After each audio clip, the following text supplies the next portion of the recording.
जय हो। मैं राहुल मौर्य आपका जेआरएम स्टडी सेंटर में आपका स्वागत करता हूं। जैसा कि कल यूपी बोर्ड के 10वीं और 12वीं कक्षा के विद्यार्थियों का एग्जाम है, उसके लिए एक आवश्यक सूचना है जिसे हर विद्यार्थी को ध्यान देना है। परीक्षा हाल में जाने से पहले क्या उसने अपना प्रवेश पत्र ले लिया है?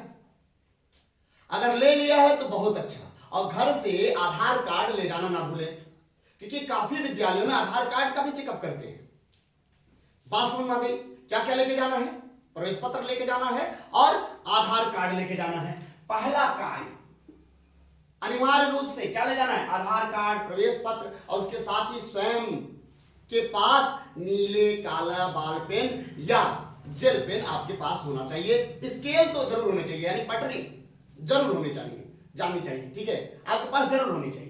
दूसरा चीज, समय से 1 घंटे पूर्व ही परीक्षा केंद्र पहुंचे, क्योंकि आपको कल रोल नंबर भी खोजना होगा, किस कमरे में आपकी लिस्ट लगी है, आपको किस कमरे में बैठना है, इस पर भी ध्यान देना है। कहीं दूसरे के रोल नंबर पर भी न बैठ जाए। आराम से जाइए, मिलाइए कि हमारा ही रोल नंबर है, किस कमरे में है, जो कि हर सेंटर पर बाहर ही लिखा होता है। इस रोल नंबर से इस रोल नंबर तक विद्यार्थी इस कक्ष रूम में बैठेंगे। आप वहां पे देख लीजिए, उस कक्ष में जाइए।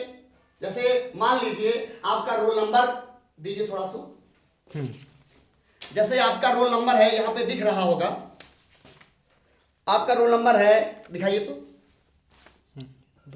बोलिए बोलिए। 12 21 63 40 32, 12 21 40 63 32 या ऐसे करके है रोल नंबर। इससे लेकर यहां तक के बच्चे कक्ष नंबर 12th में बैठेंगे, और उस कक्ष में जाकर वहां पर अपना रोल नंबर मिलान करेंगे कि किस डेस्क स्लिप पर, किस बेंच पर आपकी डेस्क स्लिप लगी हुई है, उसी पर ही बैठे, अपने ही अनुक्रमांक वाले ही स्थान पर बैठेंगे। बात समझ में आ गई? और तीसरी चीज कि जैसे कक्षा 10 से 12 के प्रवेश पत्र में अनुक्रमांक अंकित है, कुछ बच्चों को जैसे 9th वाला भी मिला हुआ है, तो कक्षा 10 वाला जो अनुक्रमांक है, कक्षा 10 वाला प्रवेश पत्र लेंगे, और वहां पर आपके प्रवेश पत्र के बाएं साइड पर अनुक्रमांक दर्ज हुआ है। 9th में क्रमांक लिखा है और 10th में यानी 10 में अनुक्रमांक लिखा हुआ है, तो अनुक्रमांक आप लिखेंगे बोर्ड कॉपी पर। क्या लिखेंगे? अनुक्रमांक लिखेंगे बोर्ड कॉपी पर। बात समझ आ गई? अच्छा, अब प्रवेश पत्र पर परीक्षार्थी के हस्ताक्षर अवश्य होनी चाहिए।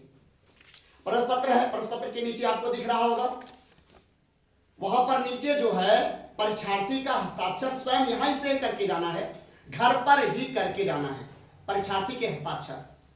बस में आ गई? 9th और 10th दोनों वाले प्रवेश पत्र पर आपको हस्ताक्षर जरूर करके जाना है। बस में आ गई? अब आपका है, हम लोग प्रश्न पे आते हैं।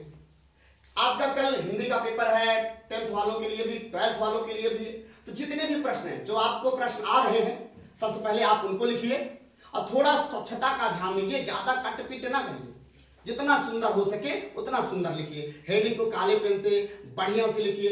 इसके बाद जो इंपॉर्टेंट पहलू, जैसे किसी की रचनाएं हैं, डबल इन्वर्टेड कामा लगाकर ब्लैक पेन से लिखिए। बस में आ रही? और एक भी प्रश्न को ना छोड़िए, आ रहा हो तो भी ठीक, थोड़ा बहुत जो बना बना के लिखिए, लेकिन एक भी प्रश्न छोड़िए नहीं। बस में आ गई? और अगली चीज, अगर जैसे आपके पास से कई प्रश्न छूट रहे हैं, आप समय कम बचा, कई प्रश्न छूट रहे हैं, तो आप थोड़ा थोड़ा समय हर प्रश्न पर दीजिए। एक ही प्रश्न मत दे दीजिए कि 4 नंबर का सवाल है या 2 नंबर का क्वेश्चन है, उस पर आप 4-4 5-5 पेज लिखे जा रहे हैं, बाकी प्रश्नों को छोड़ दे रहे हैं। विशेष रूप से टाइमिंग का बहुत विशेष ख्याल रखना है आपको कि किस प्रश्न पर कितना समय देना है। इसलिए जहां तक हो सके आप वॉच यानी घड़ी अवश्य लेकर जाएं। बात समझ आ रही है? आगे है, कॉपी जमा करने से पूर्व प्रत्येक पेज पर या अंतिम पृष्ठ पर अपना अनुक्रमांक जरूर दर्ज करें।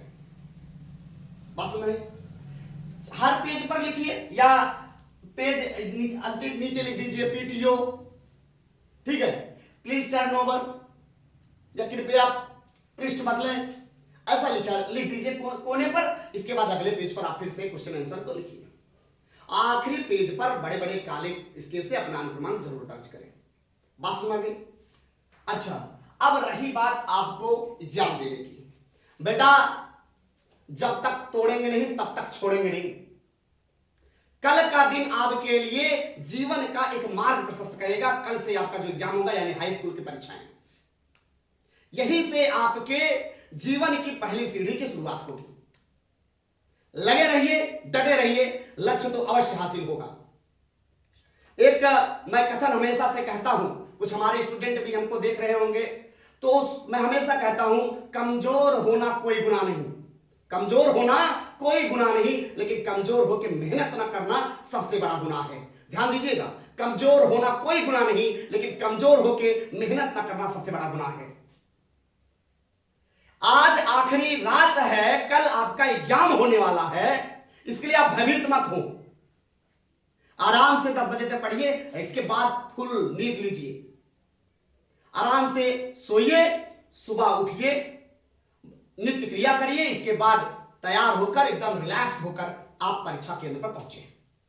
जो आ रहा है सबसे पहले उसको करिए, इसके बाद जो आ भी ना रहा हो, क्योंकि हिंदी है, बना बना के लिख सकते हैं, थोड़ा बहुत करके आप लिखते रहें, डटे रहिए, जीत तो होगी ही।